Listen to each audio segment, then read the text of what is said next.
20/F, X 20/M, new guy 25/M, trying to figure out where I stand with both. Any advice? I felt compelled to share my recent roller coaster of a tale with you.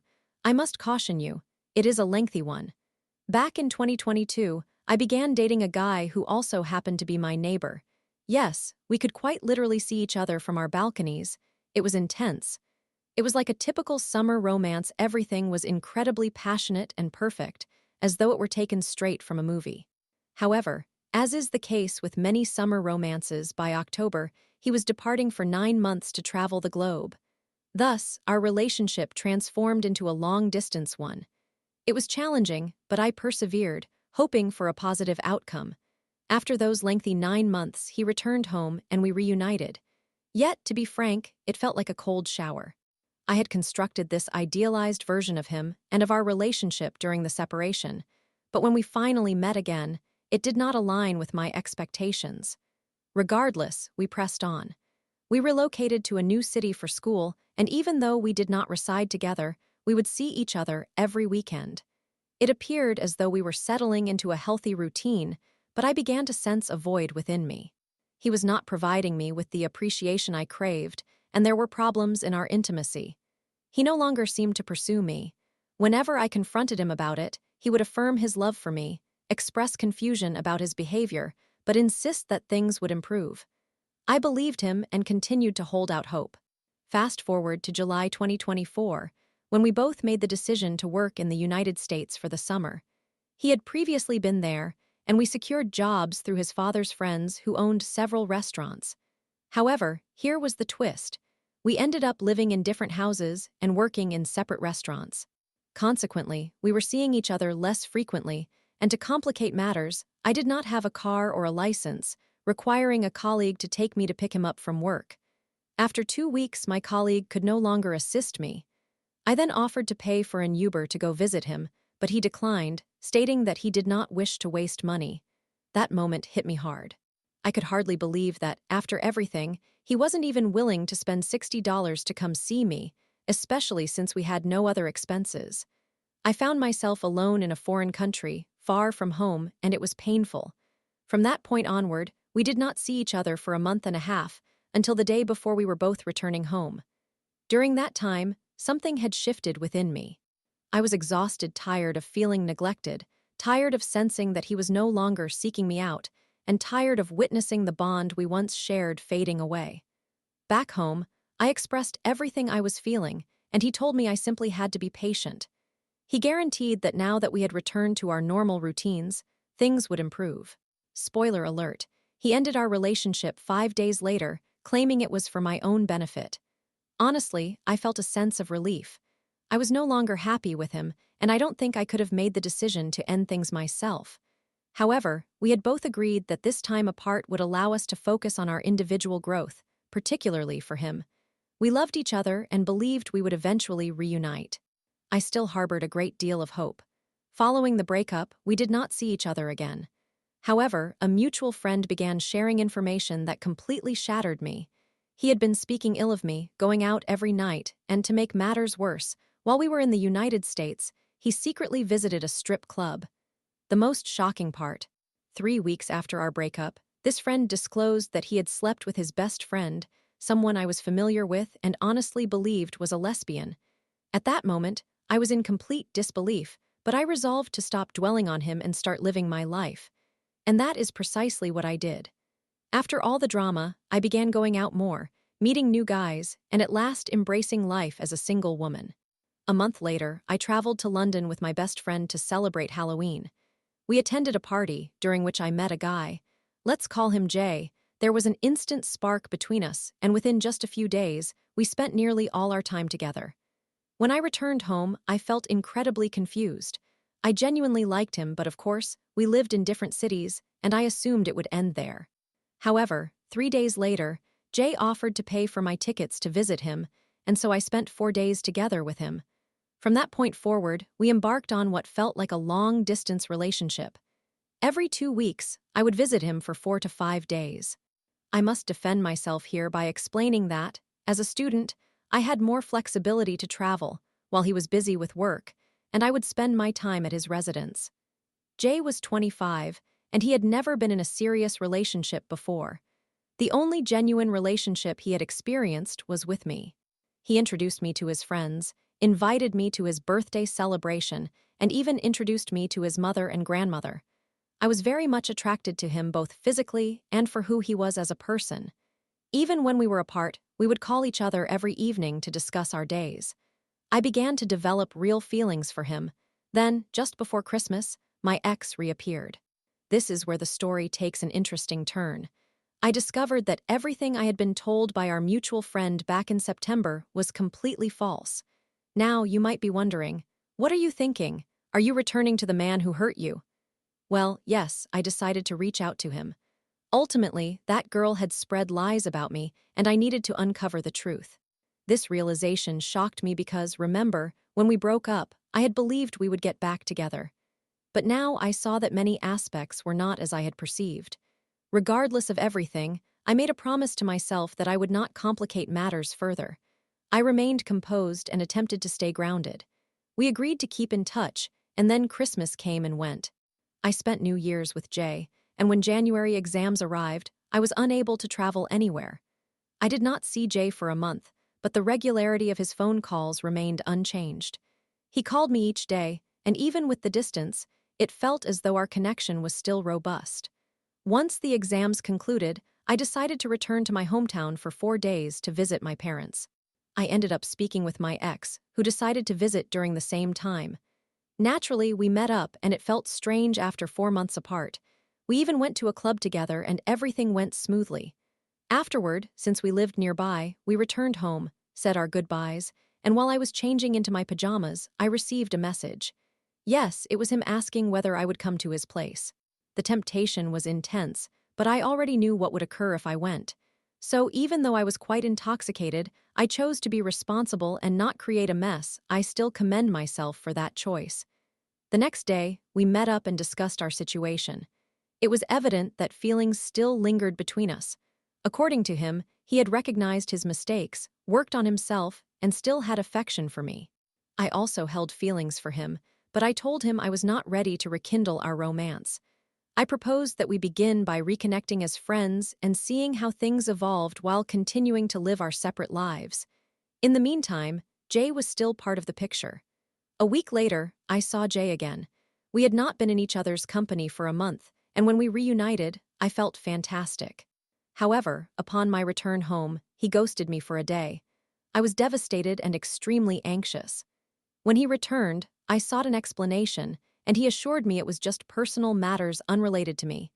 I persisted in asking whether something had transpired between us, yet he reassured me it was all about his own issues. After that conversation, I resolved to remain calm, believing it was truly about his personal struggles. I still felt the need to give him space and not to pursue him. From that point forward, Jay began to distance himself, sending only the bare minimum of texts and ceasing to call me. Then came Valentine's Day, and Jay had sushi delivered to my residence. I was elated. I had not expected that at all. I felt reassured that if he was distant, it was for his personal reasons, not because of me. Spoiler: he ghosted me for the next 2 days. Shocked, I went out to a club with my ex and his friends. I perceived that there was still some connection between us, but nothing transpired. A few days later, Jay called me and stated that it was best to end our relationship. He conveyed that there was no future for us. We lived in different cities, had differing life plans, and he did not feel for me the same way I felt for him. No comments on that. However, after the party, my ex and I grew closer, and we even shared dinner together. It felt like a date, and honestly, I am unsure of my feelings for him. I still think about Jay, but at the same time, I am hopeful for a second chance with my ex as I perceive more maturity in him now. Nevertheless, I fear ending up in the same situation I was previously in. After all, I have changed significantly. My life is different now. So that is my very recent story. Any advice? I am all ears. Story 2. My best friend of 5 years took her life right before my exams. I didn't see the signs. Now I feel lost, guilt gnawing at me. On Sunday, the final day of my vacation before I returned to studying for my national examinations this year, my father took me aside at the airport and informed me that my best friend had taken her own life on Friday. I initially thought it was a joke, as one might do upon hearing such news. She had always appeared to be the strongest person in our group of friends, or at least, that was the impression I had. She never seemed to struggle with depression, did not self-harm, and had no prior issues. I suppose I should have recognized the increasing number of suicide jokes she made in the preceding months. I can vividly recall how I began to hyperventilate and cry uncontrollably. I still struggle to accept this reality. It was exactly 1 week ago that she felt there was nothing left for her after living for 16 years. I simply do not understand. She was the most intelligent person I knew. Clever, kind, creative, and dedicated, she always looked forward to the next class on radiation, worked on matrices on the whiteboard with me during lunch even though she was in the higher set, and I wanted to learn everything she knew, and we had a wonderful time teaching and learning mathematics from one another. She adored school.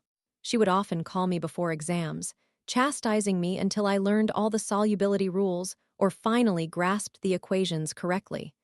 Her teachers loved her. She was so passionate about her subjects and made significant contributions in class. During our mock exams in January, she was furious with herself for achieving the highest grade in every subject except English, where she placed second. I got the highest in that subject, and she asked me for help with the final exams, even though it was almost certain she would also excel there. I will never have the chance to call her during the finals to discuss essay plans, explore themes in her favorite literary works, or talk about our future plans. Next year, she was set to attend the top school in the country for her final 2 years of secondary education. Though we would miss her, the opportunities available were numerous, especially for computer science, which she was eager to study. We shared countless experiences. Every Tuesday and Friday, we attended what I dubbed Nerd Club, where she worked on Java or JavaScript, I can't remember which one. I would mistakenly refer to the incorrect one, and she would explain how entirely different they were, and scold me for my misunderstanding along with HTML, while I worked beside her in C, creating trivial algorithms. We tackled the purse coding challenge together and spent the entire time arguing about how to arrive at the answer. We didn't even complete half of it. She was truly disappointed, but I reminded her that at least we had made an effort. Ultimately, it didn't bother me. I had only participated for her sake. The following week, or perhaps 2 weeks later, we attempted a chemistry challenge together as well. Again, I only participated for her. I wouldn't dream of dedicating myself to such tasks without her. We sat together at the same table in the library, our eyes meeting periodically as if silently questioning each other. What is happening? Because there was a level material that we had never encountered before. Nevertheless, we completed it and saw how it was approached by Perse, laughing about our struggle. Together, we applied for an engineering scholarship. Both of our interviews took place on the same day, and we made a pact. If she received it, she would 3D print me Celebrimber's crown from Shadow of Mordor, confirming my prediction that she would be successful. If I gained the scholarship, I would buy her the file to 3D print Narsil from The Lord of the Rings. If neither of us was awarded the scholarship, we would treat ourselves to ice cream and lament our disappointment together. I still cannot comprehend the likelihood of that not happening. She was incredibly creative, crafting various items for me. I possess resin creations, bracelets, rings, and the most fantastic elf diadem that she made. I wear them because it feels as though she is still here with me. She owned countless boxes of beads, and during Pride, she would create Pride bracelets and distribute them because she was a proud lesbian. Recently, she had taken to making items with wire, such as ear cuffs and diadems, catering to my obsession with The Lord of the Rings and bringing me immense joy. She loved the diadem so much that she proposed we share it. She never once asked for it back. I cannot fully accept that this has occurred. I keep catching glimpses of her in school from the corner of my eye. Every face seems to morph into hers. Many of my classes have an empty desk where she used to sit. In the first few days back, I could not look at those desks without tearing up. Now I feel so numb. I am trying not to think about it. I am writing this while still avoiding the reality of it, as acknowledging it makes it the truth, and I do not wish it to be real. Whenever I come across a subject she enjoyed, or someone makes a comment that reminds me of her, I find myself completely disassociating. I am unable to concentrate. I cannot complete my work. I feel empty. I experience guilt. People tell me I should not feel this way, and while I know that, I cannot help but do so. We had been making more jokes about suicide in the months leading up to her death.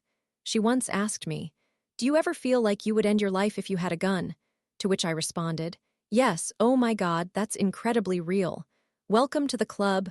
Why did I not notice anything? She had never expressed thoughts like this before. We had even created silly poetic rhymes about roses being red, and she elaborated on what might happen if people discovered me deceased, a conversation I certainly did not expect. Perhaps she had contemplated such thoughts for herself. I was completely oblivious. The week preceding my holiday and during my break, I had been feeling terrible. I had a mental breakdown over not achieving perfect exam results and was grappling with stress and burnout from studying, leaving me irritable and sad at school. Even during my holiday, I kept working because that was the expectation, both from school and my singing instructor, pushing myself until I had a mental breakdown in the hotel. The night before, I had been on a call with her. I was irritable, moody, not very communicative and blunt. When she asked if I was okay, I simply said no, and she had to navigate my mood. I was frustrated with her for studying so much. I told her I could not keep up, and she insisted that I did not have to. All the while she was completing exam papers and giving me contradictory advice about how a second-best grade was satisfactory. I felt anger towards her for advising me to take breaks while she was working hard, achieving better grades. Following my breakdown, I could not respond to messages from anyone who reminded me of school. I isolated myself from my close friends, engaging only with strangers online and distancing myself from those in my inner circle, as I felt a need for separation. She sent me 9 messages over the course of 3 days, and I never opened any of them. They remain unread on my phone, and I still cannot bring myself to read them. Not reading them makes it seem as if she is still sending them to me. I keep visualizing her. On Friday evening, staring at her phone, seeing unread messages. Feeling alone, pills in her hand or perhaps water in a bathtub or a knife. Just lost in despair. And the image stays with me, haunting me, because it feels as if something different on my part could have changed everything, that perhaps, just perhaps, she might still be alive.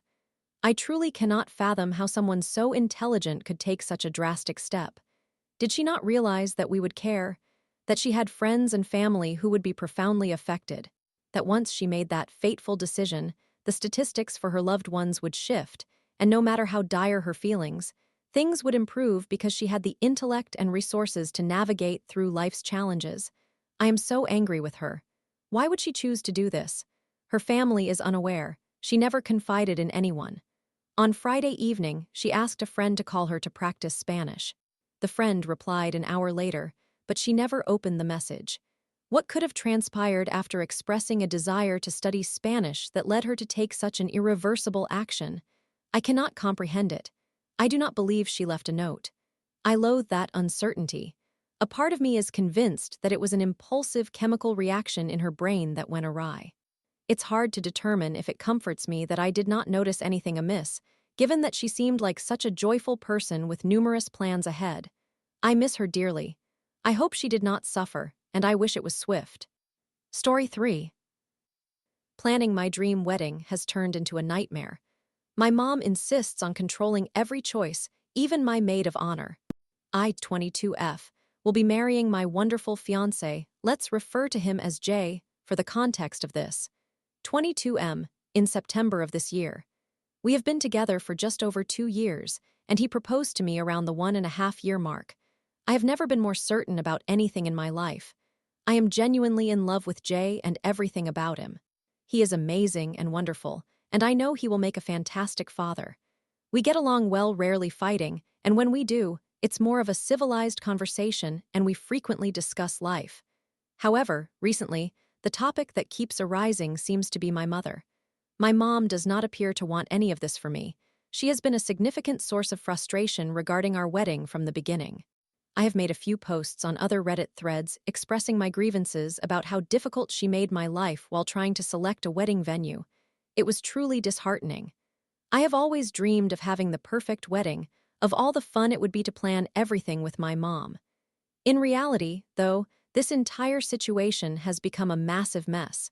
It began with the venues.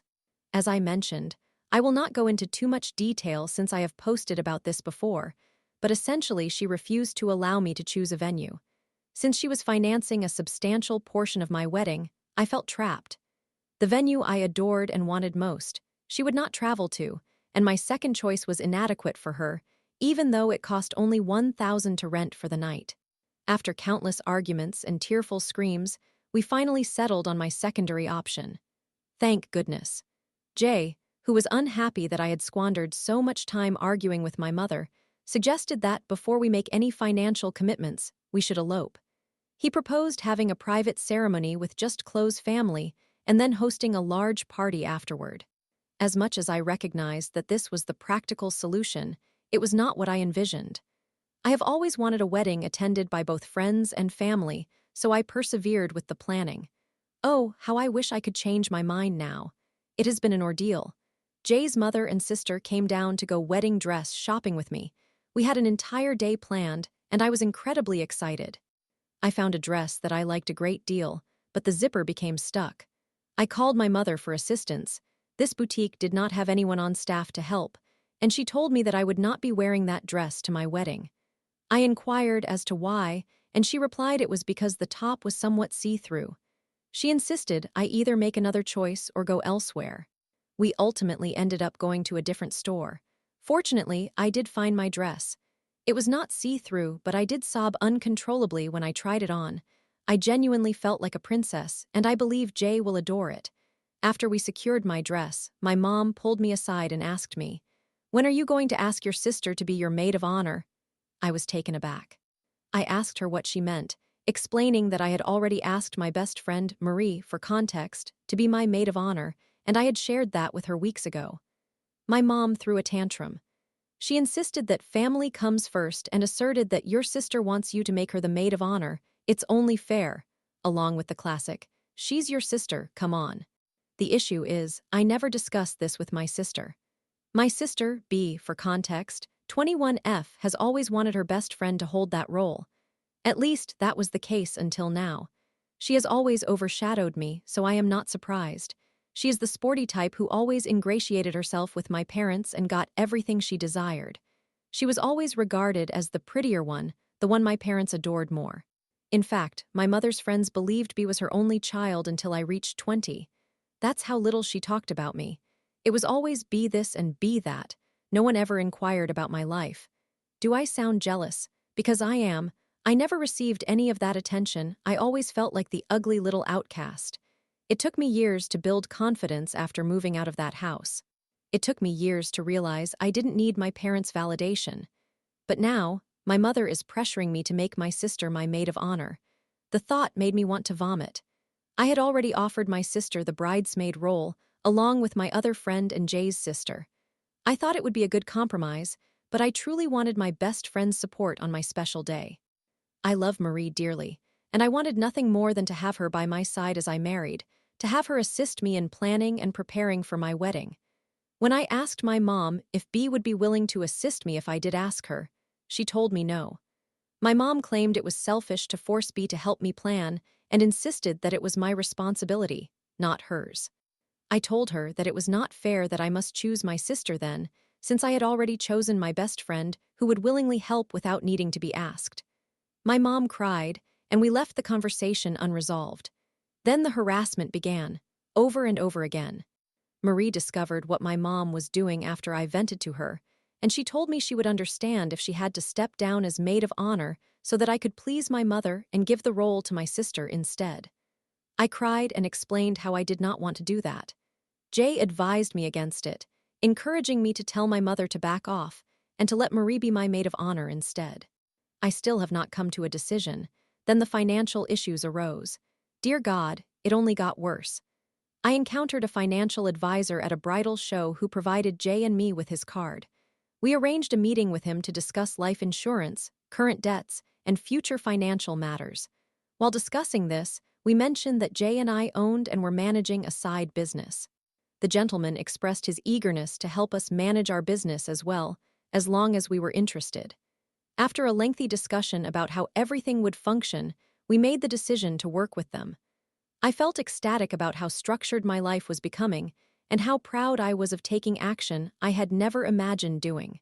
Business was thriving, and now we had someone eager to assist us in its growth. Then I made the mistake of telling my father. He usually avoids these matters, carelessly observing my sister and me as long as we are content. However, he shares everything with my mother. The next day, I received a call from my mother scolding me about how I should have chosen the family financial advisor and how I receive discounts, and he is such a great guy, and that she has known him since high school, etc.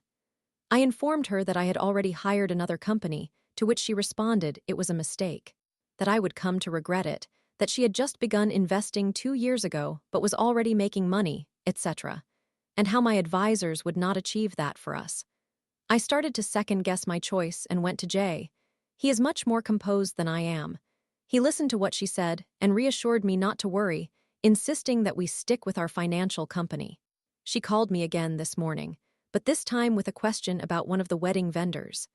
When I mentioned that I had missed her call on Monday because I was in a financial meeting, she started to lecture me on how I was going about this all wrong and how I need to use the family advisor, just like my sister and all of her family does.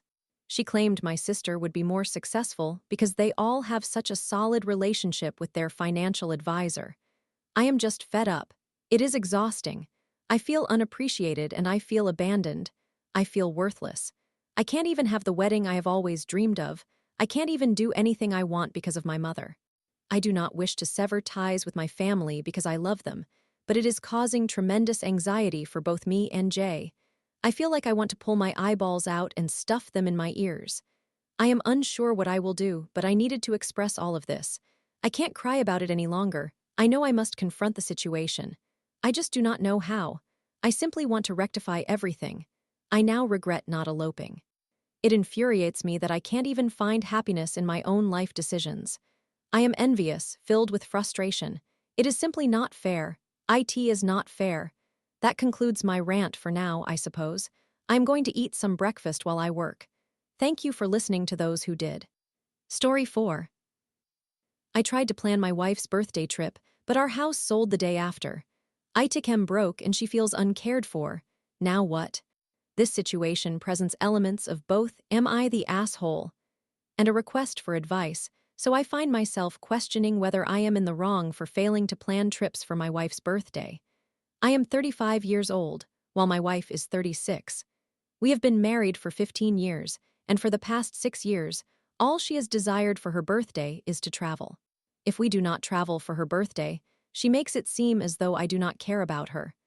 My wife's birthday occurs at the end of February, and I often face either financial constraints that prevent covering an expensive trip or logistical challenges that complicate the planning. I hold the position of Staff Sergeant in the Air Force, E5 pay grade, and my wife works in healthcare. We collectively earn about $100,000 annually, but we carry approximately $85,000 to $90,000 in debt, which encompasses car loans, credit card debt, personal loans, and student loans. Despite our similar income, the bills are divided 70-30, with me shouldering the majority of the financial responsibility. Although I typically manage to save a fair amount of money by the holidays, I find myself completely drained by mid-January, requiring me to start anew. Last year, our holiday spending revolved around a Disney cruise, followed immediately by a flight to New York for a funeral the day we returned to port. The previous year involved another Disney cruise, which took me months to recover from financially. Additionally, our circumstances complicate matters, as we have a young daughter in elementary school. Traveling at the end of February necessitates either taking her out of school for a few days or arranging for a trusted family member to care for her and take her to school during our absence. Alternatively, we could fly our daughter to New York to stay with family, but this option results in significant costs for plane tickets, especially since I am stationed in Nevada. We also lack a substantial pool of reliable people to assist. The only dependable person is my sister-in-law, who shares the same birthday as my wife, making it inappropriate to ask her to watch her niece on that day. I have funded trips for my wife to go with her sister. For instance, they traveled to Dubai, and I also covered her trip to the Dominican Republic last year. However, my wife insists that these experiences do not compare to traveling with me. While I understand her perspective, I cannot help but feel that at least she is still able to travel, which is better than not having the opportunity at all, even if I cannot join her. Covering the expenses for one person is certainly easier than financing two travelers. This year, I received orders to relocate to a remote area with little advance notice. My wife has made it clear that she will not accompany me for this assignment since she does not want to quit her job and revert to a single income. My time in the military is limited, so I agreed to this arrangement, but informed her that, given our debt, we would need to sell our house to alleviate much of it in order to make living separately work. I was notified about this new assignment in October, with the military expecting me to move by mid-December. I fought rigorously to push this relocation date back, and the best I was granted was a postponement until the first week of March. In November, I asked my wife how she wished to celebrate her birthday, and she responded, "Thailand." The tone of her response suggested she understood our situation and was willing to consider going alone. However, I figured that planning a trip to Thailand could be quite challenging, especially if, unfortunately, we were involved in finalizing the sale of our house. I tried to maintain an optimistic outlook, hoping our house might sell before her birthday. Before placing our house on the market, we had several unfinished projects to complete in order to maximize our sale price. My wife decided to add more tasks, such as renovating the bathrooms and floors, which delayed the process since most work was DIY. Consequently, we incurred additional costs by hiring workers to complete the projects, totaling several $1,000s. I was determined not to incur more debt, so most of the funding came from my savings. Thus, we were only able to list our house in mid-January. Our house remained on the market for 2.5 weeks and was not set to close until, as expected, a day after her birthday. At the point of listing, I had managed to save around $4,000, but I had to use nearly $3,000 for a security deposit on my new apartment, in addition to about $1,200 in unexpected repairs and homeowners association fees. My savings were gone, and I felt guilty about the stress arising from our move due to my military obligations, so I used my funds for everything without voicing my concerns. As we approached the closing date, the topic of her birthday resurfaced. I proposed that we do something the weekend after her birthday, once the dust settled, but she firmly rejected that idea, insisting she wanted to celebrate on her birthday and did not feel she should have to compromise on her special day due to our circumstances. Despite shifting away from the idea of Thailand, she still anticipated a significant gesture for her birthday. However, truthfully, I was financially exhausted and tried to assemble a modest plan with a couple of $100s. She saw through my attempts and expressed that this felt like a last-minute gesture since, once again, I had not arranged anything substantial for her birthday. As a result, I find myself in the doghouse, receiving the silent treatment.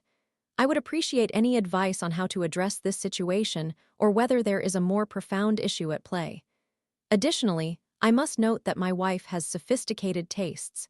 She is unlikely to revisit any places she has previously traveled to, such as Mexico, Puerto Rico, Dubai, and the Dominican Republic. When I suggested a trip to the Caribbean, she dismissed it, stating that it is a common destination and she desires something more unique. Moreover, any location that is not overseas does not meet her standards for a legitimate vacation or trip.